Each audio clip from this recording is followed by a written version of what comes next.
Hello guys, good morning, good morning. Ayan yung anak ko, pasaway, lagi nang gugulo. Masyadong matigas ang ulo. Nagbabrush na nga si Madam Inday. Nabrush ko na yung mga bakal kasi may mga, para matanggal yung mga pangit na buhol-buhol sa bakal. Napag pininturahan siya, maganda yung kakalabasan. Yan, sige, brush Inday, kuskus. Dinala ko na nga yung anak ko doon sa niya, sa mga laruan niya para doon siya maglaro. Kaya lagi siya nang gugulo. Yung araw na yan, Diyos ko, malilim pa kaya tatakot ako dyan. O tapos ko yun dyan. Yung pipintura na. Yan yung anak ko, takbo-takbo sa kalsada. Ang tigas na yun. Sabi na yun, takbo-takbo. Pati na lang walang sasakyan dumadaan. Ay, nako, pasaway na bata. Sabi ko, huwag siyang malikot kasi magpipintura si mama. Tapos magkuskus. Ay, nako, hindi nakikinig. Buti na lang, wala talagang dumadaan na kalasada. Maganda.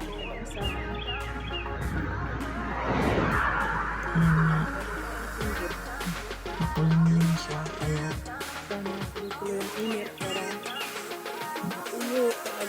natakot ako dyan kasi baka umulan tapos nagpintura ako.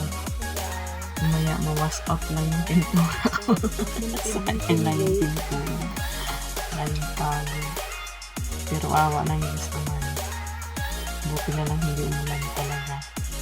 Kahit kung makulimlim siya, maaraw naman paminsan-minsan. Ayun, natuyo din siya. Natuyo din yung pintura ko. Lamig na lamig pa dyan si Inday. Inday. Naka-jacket pa sa kalakabunit. Kasi yan umaga. Tapos, umulan. Kakatapos lang ng ulan. Hit pa natin yan pag natuyo para. Kaya naka-jacket pa ako. Tapos nung minto na yung ulan, tapos lumabas si Haring Araw, sabi ko, try ko kaya magpintura. Tapos sabi nung nagpipintura ako, nagkulimlim. Nagdilim yung langit, akala ko ulan niya. Kaya nga takot na takot ako. Buti na lang talaga hindi umulan. Tapos natuyo talaga yung pintura ko. Kaya maganda yung kinalabasan.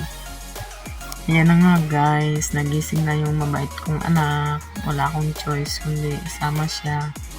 Binigyan ko na siya ng brush para hindi na magkulit, manggulo. Ayan, tuwang-tuwa siya kaya magbabrush din daw siya. Ayan, nahimik yung kakulitan niya. Kaya meron siyang ginagawa. Pinapabrush ko sa kanya yung sa baba, yung mga hindi naabot ng pagpintura ko sa dulo. Yung sabi ko brush niya, at yung binabrush niya, tuwang-tuwa siya. Gusto niya naman magpintura.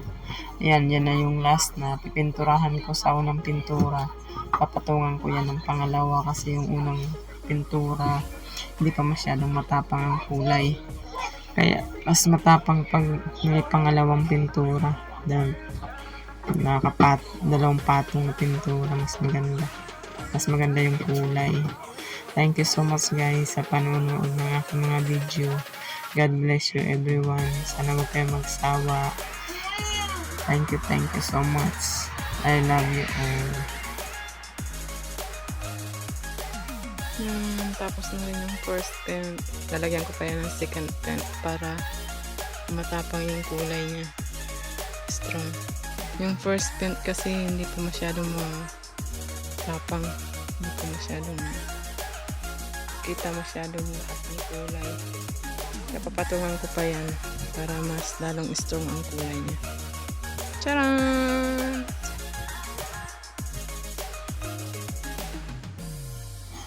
Yan na yung pangalawang pintura.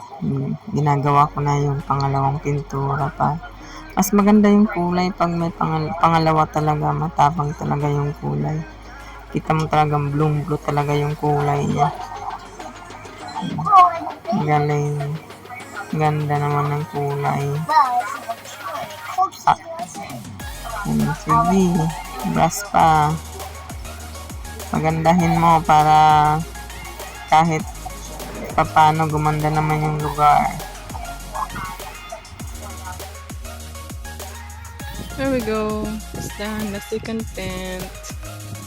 I hope it's gonna be dry very well. The sun is calm. That's nice. My son helping me to paint. So I'm happy. I'm done for painting. And then next, we're gonna put some wire. So Quincy can not go escape. So I'm gonna be happy.